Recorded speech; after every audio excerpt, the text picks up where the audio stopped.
আপনারা শুনছেন story with মেহেদি। আজ শোনাব বনফুলের ছোট গল্প চোখ গেল। সাধারণের চোখে হয়তো সে সুশ্রী ছিল না, আমিও তাহাকে যে খুব সুন্দরী মনে করিতাম তাহা নহে, কিন্তু তাহাকে ভালোবাসিতাম। তাহার চোখ দুটিতে যে কি ছিল তাহা জানি না। তেমন স্বপ্নময় সুন্দর চোখ জীবনে কখনো দেখি নাই। দুষ্ট বলিয়াও তাহার অখ্যাতি ছিল। সেই কুরূপা এবং চঞ্চলা মিনি আমার চিত্ত হরণ করিয়াছিল।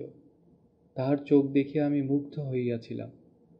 মনে আছে, তাহাকে একদিন নিভৃতে আদর করিয়া বলিয়াছিলাম, ইচ্ছে করে তোমার চোখ দুটো কেড়ে রাখি। কেন? ওই দুটোই তো আমাকে পাগল করেছে।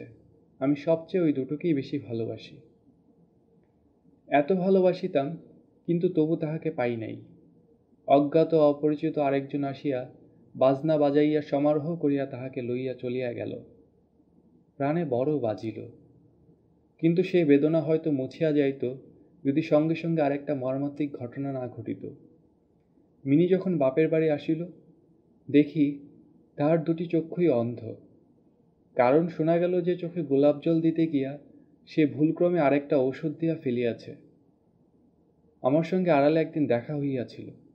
বলিলাম, অসাবধানতার জন্য অমন দুটি চোখ গেল? সে উত্তর দিল, কেন যে গেল যদি না বুঝতে পেরে থাকো তাহলে না জানাই ভালো।